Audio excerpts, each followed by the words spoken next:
I'm just like my country, I'm young, scrappy, and hungry, and I'm not throwing away my shot.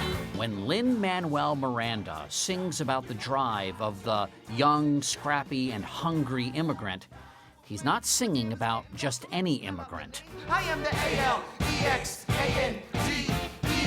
We are meant to be a colony that runs independently. Meanwhile, Britain keeps on us endlessly. He's singing about the man on the $10 bill, Alexander Hamilton, the revolutionary, visionary, and youngest of the founding fathers. This is a guy who, on the strength of his writing, pulled himself from poverty into the revolution that helped create our nation and caught beef with every other founding father. I mean, there's great drama, there's a great love story, there's incredible political intrigue. Corruption's such an old song that we can sing along in harmony, and nowhere is it stronger than in Albany. There's colonies, economies. In other words, a life made for the stage. Practice the law, practically perfected it. I've seen injustice in the world and I've corrected it. Hamilton, written by and starring Miranda, is a smash off-Broadway at New York's Public Theater and is heading to Broadway this summer. Talk less. What? Smile more. Don't let them know what you're against or what you're for. It's Hamilton's life and death at the hand of Vice President Aaron Burr, put to music that's as energetic as the man and the times he lived through. We take it as a given that hip-hop music is the music of the revolution. Take the bullets out your gun, the bullets out your gun. We move undercover and we move as one. Through the night we have one shot to live another day. We cannot let a stray gunshot give us away. Hamilton's unlikely journey to the stage began 6 years ago when Miranda, on vacation, picked up a 700-page Hamilton biography. By the end of the second chapter, I was on Google saying, someone's already made this into a musical. How can anyone not have made this into a musical? For Miranda, an urban sound made perfect sense for Hamilton's story. And now you say you took it as a given that hip-hop would be the musical vernacular of the founding fathers. Yeah. Is that because of the energy? It's because of the energy. It's because the hip-hop narrative is of writing your way out of your circumstance. I joke to someone else, I think, all my favorite hip-hop songs are really good musical theater I want songs. I want to get someplace else. I want to get somewhere else. I want to get my corner of the sky. That certainly describes Alexander Hamilton. Born out of wedlock in the Caribbean and abandoned by his father, Hamilton made his way to New York City at 17. Roiling with insecurity about his background, the ferociously ambitious Hamilton overcompensated with a superhuman work ethic. He was just 22 when he served as General Washington's aide-de-camp during the Revolutionary War, and 34 when he became the country's first Secretary of the Treasury.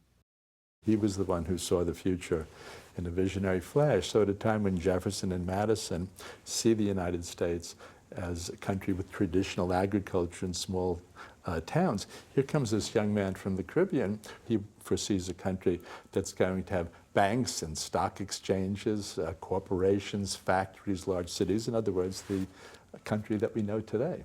Ron Chernow wrote the biography that inspired Miranda. I think that this is a classic immigrant story in terms of someone recognizing the opportunities in this brand new, turbulent, wide open society. He's kind of the ultimate immigrant. He's the ultimate immigrant, and he's the original immigrant. I dare say he made the greatest contribution of any immigrant in the history of the United States. Monsieur Hamilton. Monsieur Lafayette. In command where you belong. Now you say no sweat. We're finally on the field. We've had quite a run. Immigrants, we get the job done. Miranda, a Tony winner for his 2008 musical In the Heights, is the son of Puerto Rican immigrants. Because your parents are immigrants, was that part of what connected you to the story of Hamilton? Yeah, you know, my father came here at the same age as Hamilton. He'd already graduated college by 18, and he came with a full ride for NYU's postdoc psychology program. Didn't speak English, and learned it here while he was studying. And he learned English while he was getting a postdoc. Yeah. That's ambition. That's ambition. drive. That's ambition. I can't begin to aspire to that level of ambition. And writing this story has helped me understand him. Ladies and gentlemen, you could have been anywhere in the world, but you're here with us today in New York City. Are you ready for a cabinet meeting? Huh? If the cast of Hamilton doesn't sound like we imagined the founders sounding, well, it doesn't look like them either. This is the story of America then, told by America now. It looks like America now. Philippa Sue plays Hamilton's wife, Eliza Schuyler. Eliza's sister, Angelica, is played by Renee Elise Goldsberry. My father, I told him that I was doing this, and he was like, "Who are you playing?" And I said, "Angelica Schuyler." And then a couple days later, he was like, well, "How are you playing Angelica Schuyler?" Done a little research, and I'm a little confused. In the show, the Schuyler sisters sound an awful lot like the R&B group Destiny's Child. We hold these truths to be self-evident, that all men are created equal. And when I meet Thomas Jefferson, I'ma compel him to include women in the sequel. Oceans rise. By contrast, England's King George III has a distinctly British pop sound. And when push comes to shove, I will send a fully armed battalion to remind you of my love. I just sort of plundered every idea possible to write a breakup song for King George III to the colonies.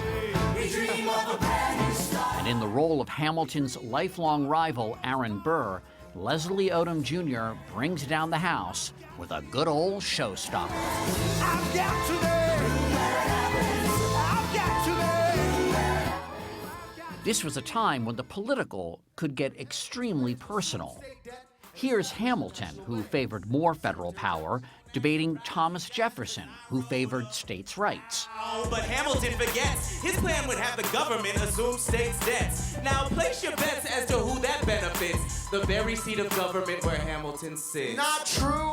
The rap battles are, I think the country should be like this, you think the country should be like that, and if you win, our country goes to ruin. So the stakes are here. We assume the debts the union gets, a new line of credit, a financial diuretic. How do you not get it?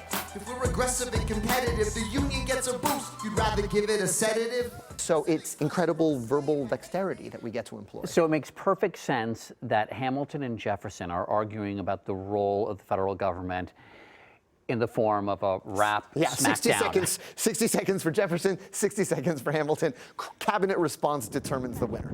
The view from here must have been spectacular. You would have seen both. Miranda wrote some of the musical at the Morris Jamel Mansion in Upper Manhattan, where George Washington's first cabinet met. So you would just sit here and write? Yeah, I would sit here and write. And I'd bring in my computer, I'd bring in my keyboard, and I'd doodle around. Aaron Burr once lived here too.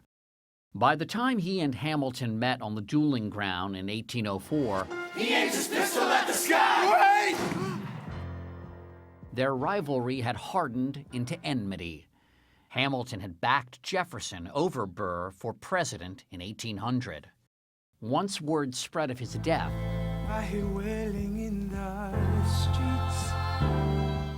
Alexander Hamilton was mourned by the young country he helped birth. History has its eyes on you. His life's journey as improbable as the musical written about him. The way I hold a $10 bill is different now because, like, that's my dude. I've spent 6 years trying to get in that guy's head.